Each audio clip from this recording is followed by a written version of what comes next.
A very good evening to everyone. Let's start the new poem of class 11th, Hornbill. The name of the poem is The Voice of the Rain.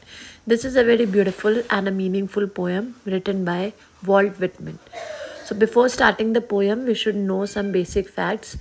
So this poem is basically a conversation between the poet and the rain. Although the ability to speak is only confined to human beings. But here in this poem, the rain is also conversing with the poet.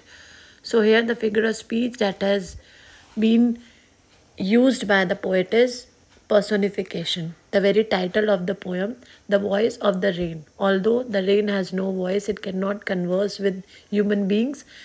The ability to talk and converse is only confined to human beings. But here in the title itself, we will see that a literary device has been used which is called as personification. When a lifeless thing is doing an activity of human being, for example यहाँ पे बात करने का जो act है वो सिर्फ human being कर सकते हैं, लेकिन यहाँ पे वॉइस रेन की भी वॉइस है. तो here the poet has beautifully used the literary device personification. So before starting the poem, let's know something about the poet. So Walt Whitman was an American poet, essayist and journalist. तो basically American poet है, इन्होंने बहुत सारे essays भी लिखे हैं and is journalist too. Whitman is among the most influential poets and is often called as the father of free verse. Free verse मतलब जब आप किसी सेट डिफाइंड वर्स में नहीं मतलब अपनी पोएम्स लिखते हो, आप बहुत ही ओपन वे में भी लिख देते हो, कोई राइमिंग स्कीम ना सेट करते हुए भी जब लिख देते हो तो सिर्फ फ्री वर्स बोलते हैं. तो यह द जो विटमिन है, इनको बोला था father of free verse because he wrote many of his poems in free verse also. इनका बॉर्न ईयर है 31 मई 1819, West Hills, New York, United States, and he died on 26 March 1892, Camden, New Jersey, United States. Some famous poems written by Whitman: Leaves of Grass, Song of Myself, O Captain, My Captain. So this is a very factual information about the poet Walt Whitman. Now let's start the poem. The poem is a conversation between the poet and the rain. The rain explains its eternal journey in its birthplace, that is earth, to the poet. So basically, in this poem, it is the lines are in the form of a conversation between the rain and the poet. The poet asks a very simple question to the rain that who are you? तो वो अपनी पूरी eternal journey explain करती है. जो water cycle का concept है, vapours के फॉर्म में ऊपर जाना, फिर क्लाउड्स फॉर्म होना, फिर प्रेसिपिटेशन के फॉर्म में नीचे आना. तो जो कंटिन्यूस साइकिल है, जो नेवर एंडिंग साइकिल है, उसे वो एक्सप्लेन करती है और बताती है कि जहाँ से मैं जाती हूँ वहीं पे मैं वापस आ जाती हूँ. तो I follow this continuous cycle and I go from the earth and then eventually comes back to my origin place, that is the earth only. So now we will start with the lines. And who art thou? Said I to the soft falling shower, which is strange to tell, gave me an answer, as here translated. I am the poem of earth, said the voice of the rain. Eternal I rise, impalpable, out of the land and the bottomless sea. So here the poet is asking him, and who art thou? यहाँ पे कुछ archaic words का use किया गया है जिनका meaning बहुत ही simple होता है, कुछ एंशियंट वर्ड्स का भी यूज़ किया गया है.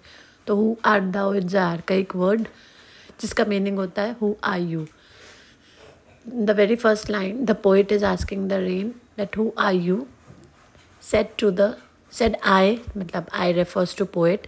पोइट जो है वो सॉफ्ट फॉलिंग शार जो रेन है उनसे क्वेश्चन करता है who are you. Which is strange to tell give me an answer as here translated. जो कि बहुत स्ट्रेंज था, उसने मुझे आंसर बैक किया और क्या आंसर था उसको मैं यहाँ पे ट्रांसलेट कर रहा हूँ.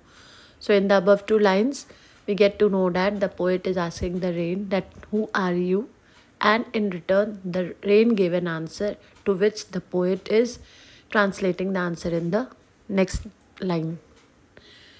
I am the poem of earth, said the voice of the rain. And जब उससे क्वेश्चन किया तो उसने उससे रिप्लाई किया कि मैं अर्थ की पोएम हूँ.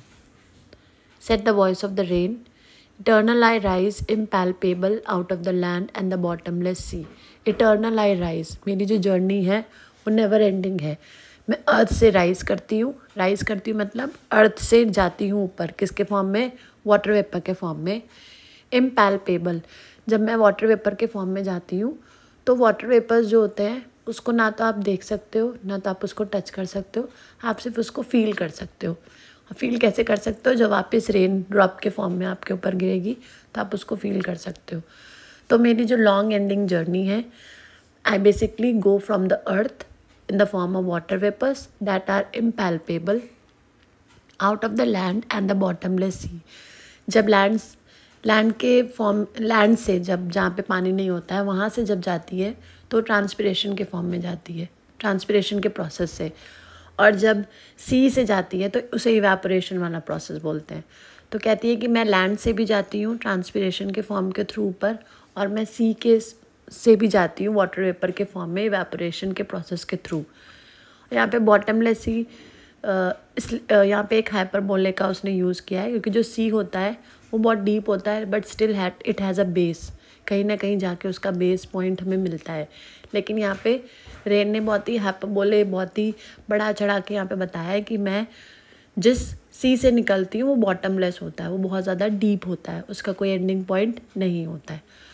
तो ये 4 लाइन्स हैं जहाँ पे पोइट जो है वो रेन से क्वेश्चन कर रहा है कि हु आर यू, और रिटर्न में उसको वो रिप्लाई दे रही है कि I am the poem of the earth, और मैं इटर्नल, मेरी जो जर्नी है वो बहुत ही नेवर एंडिंग है, और मैं राइज करती हूँ इम्पैल्पेबल फॉर्म में, जिसको आप ना तो डिस्क्राइब कर सकते हो ना तो टच कर सकते हो, आप सिर्फ उसको फील कर सकते हो.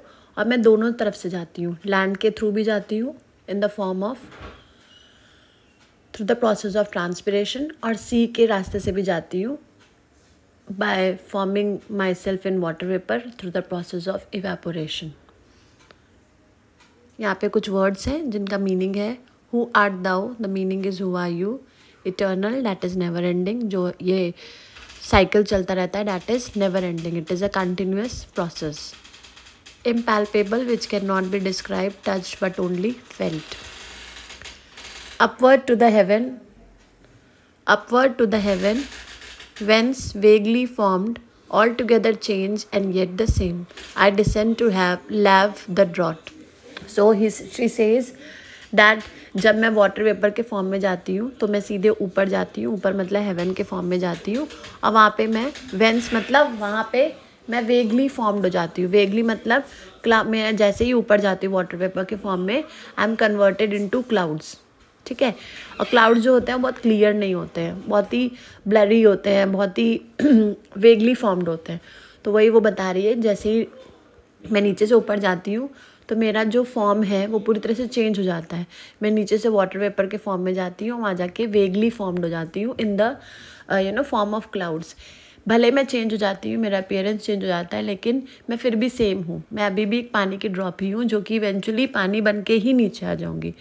तो although my appearance has changed, but the innate nature, that is of my innate nature जो मेरा है वो बिल्कुल सेम है. I descend to lave the drought. और फिर मैं जब क्लाउड्स बन जाती हूँ, फिर मैं क्लाउड से फिर पानी के फॉर्म में नीचे आ जाती हूँ. ठीक है. डिसेंड मतलब मैं नीचे आ जाती हूँ अर्थ पे, और जितने भी एरियाज़ हैं जहाँ पे ड्रॉट है, मतलब जहाँ पे सूखा है, जहाँ पे पानी की कमी है, मैं उन सबको वॉश कर देती हूँ. मैं उन सबको क्या करती हूँ, प्योरीफाई कर देती हूँ. जिन चीज़ों को मेरी ज़रूरत है, जो मेरी वजह से बंजर पड़े हैं, उन सारी चीज़ों को मैं फिर से वॉश करके उन्हें प्योरीफाई कर देती हूँ. तो in these 3 line she tells that मैं नीचे से ऊपर जाती हूँ वाटर वेपर के फॉर्म में, और फिर मैं ऊपर जाके हेवन में जाती हूँ, सीधे स्काई में जाती हूँ, और वहाँ पे मैं वेगली फॉर्म्ड हो जाती हूँ. ठीक है. क्लाउड्स बन जाती हूँ जो कि बहुत क्लियर नहीं होते हैं, और फिर क्लाउड से मैं नीचे आती हूँ. ऑल्दो मेरा जो अपीयरेंस है वो चेंज हो जाता है, मैं वाटर वेपर के फॉर्म में जाती हूँ, मैं क्लाउड्स बन जाती हूँ, लेकिन जो मेरा इननेट नेचर है वो बिल्कुल एग्जैक्टली सेम है. मैं अभी भी रेन ड्रॉप ही हूँ, मैं पानी ही हूँ अभी भी. अब वापस मैं क्लाउड से फिर पानी बन के नीचे आ जाती हूँ, और जितने भी एरियाज़ हैं जहाँ पे पानी की कमी में है उनको मैं वॉश कर देती हूँ. So here the meaning of vents is where. Vaguely means not clearly. Descend means नीचे आना, come down. And lave means wash या bathe. Atomies, dust layers of the globe, and all that in them without me were seed only, latent, unborn. And forever, by day and night, I give back life to my own origin and make pure and beautify it. Atomies mean जो छोटे छोटे elements हैं, जो छोटे छोटे particles हैं जिनको हम आगे डिवाइड नहीं कर सकते हैं, उन सारी चीज़ों को भी मैं वॉश कर देती हूँ. Dust layers of the globe, जितनी भी गंदगी होती है अर्थ के कोने कोनों में जिनको सफाई की ज़रूरत पड़ती है, जो नेचुरली ही वॉश्ड होते हैं, उनको भी मैं अपने जब ओरिजिन में वापस आती हूँ तो उनको मैं वॉश कर देती हूँ, उनको मैं प्योरीफाई कर देती हूँ, उनको मैं क्लीन कर देती हूँ.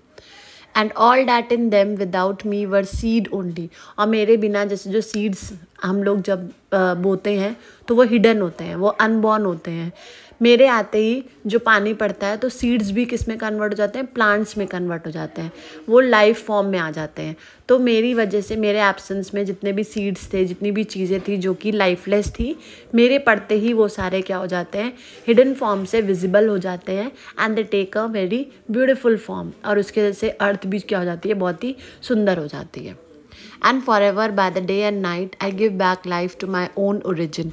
अब मैं वापस अपने ओरिजिन में आ जाती हूँ. वापस अर्थ से गई थी, वापस अर्थ पे आ गई हूँ, और यहाँ पे जितनी भी लाइफलेस चीज़ें हैं मैं सबको लाइफ प्रोवाइड करती हूँ. और ये जो मेरा काम है ये डे नाइट फॉर एवर चलता रहता है. जो साइकिल है, वाटर साइकिल, ये हमेशा चलती रहती है, कॉन्टीन्यूअस साइकिल है. And make pure and beautify it, और इसी तरीके से मैं अर्थ को बहुत ही प्योर कर देती हूँ. जितनी भी गंदगी है उसको मैं साफ़ कर देती हूँ, और जो सीड्स हैं जो कि लाइफलेस थे, हिडन थे, उनको एक नया फॉर्म दे देती हूँ. उनको वो पेड़ में कन्वर्ट हो जाते हैं और वो नेचर को क्या करते हैं, ब्यूटिफाई कर देते हैं. नेचर की मतलब कैरेक्टरिस्टिक्स होती है कि वो अर्थ को और ज़्यादा सुंदर कर देते हैं. तो वैसे ही मैं उनको लाइफ प्रोवाइड करके अर्थ को और सुंदर कर देती हूँ. तो दो काम है यहाँ पे रेन के, to pure it and to make the earth beautify. दोनों काम वो अपना कर देती है. It has gone from the earth and eventually it has come back to earth. और वो पूरा वाटर साइकिल के जो साइंटिफिक टर्म्स हैं उनके थ्रू वो इवेपोरेशन, ट्रांसपिरेशन, प्रेसिपिटेशन, जो साइंटिफिक चीज़ें हैं उनके थ्रू उनका यूज़ करके वाटर साइकिल काम करती रहती है. और रेन जो है वो अर्थ से जाती है, इवेंचुअली अर्थ पे आ जाती है. और जब अर्थ पे आती है तो वो सबको क्या कर देती है, लाइफ प्रोवाइड कर देती है. जो लोग हैं जो पानी के बिना बहुत परेशान हैं, फार्मर्स हैं, ह्यूमन बींग्स हैं, they need water to satisfy thirst. उस सब चीज़ों को करने के लिए रेन जो है वापस अर्थ पे आ जाती है. For song issuing from its birthplace after fulfillment, wandering regged or unregged, duly with love returns. और जैसे एक सॉन्ग होता है, जैसे एक सिंगर होता है, उसका एग्जाम्पल यहाँ पे कंट्रास्ट किया गया है.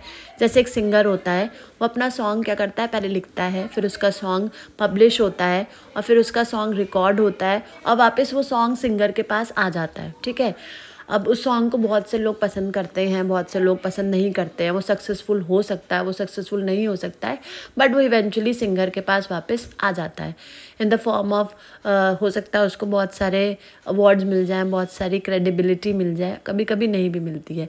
तो उसी तरीके से जो ये रेन है, इसको भी सॉन्ग से रिलेट किया गया है. रेन भी एक सॉन्ग की तरह ही क्या करती है, नीचे से ऊपर जाती है, फिर ऊपर से नीचे आ जाती है. और इस प्रोसेस में उसको ये फिक्र नहीं रहती है कि कौन उसके लिए केयर कर रहा है, कौन उसके लिए केयर नहीं कर रहा है. बहुत से लोग हैं उनका रेन को लेके पॉजिटिव और नेगेटिव कमेंट्स रहता है. बहुत लोग कहते हैं कि अरे बारिश हो गई, it has totally disturb the routine, और बहुत कीचड़ हो गया है, बहुत ये हो गया है. और कुछ लोग जो हैं जिनको बारिश की बहुत ज़रूरत होती है, वो उसको थैंक्स भी करते हैं कि अच्छा हुआ बारिश हो गई, बहुत गर्मी थी, क्रॉप्स नहीं वो हो रहे थे, ये नहीं हो रहा था, वो हो रहा था.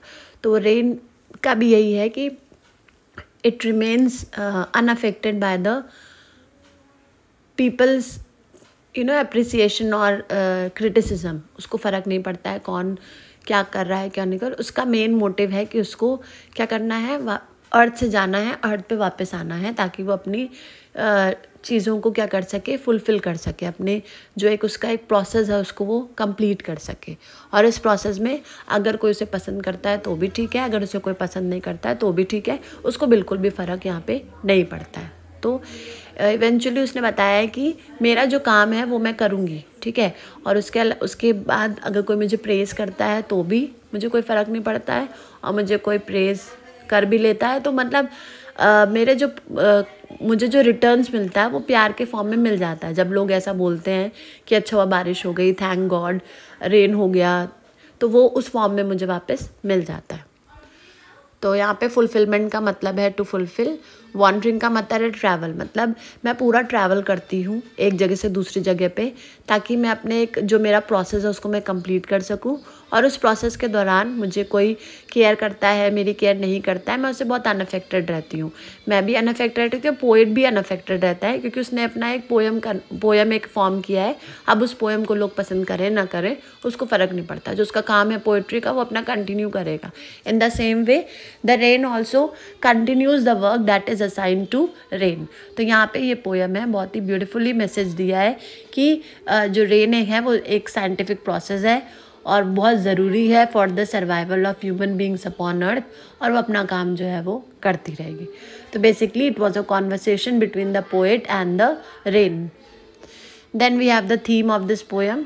थीम ये है कि the beauty and power of nature specially rain, मतलब ब्यूटी बताया है रेन की, पावर बताया है रेन की, अगर रेन नहीं होगा तो क्या डैमेज हो जाएगा, और अगर डैमेज थिंग को कैसे लाइफ फॉर्म में लाना है वो पावर जो है वो रेन के पास है, उसी तरीके से वो उसको ब्यूटिफाई कर देती है।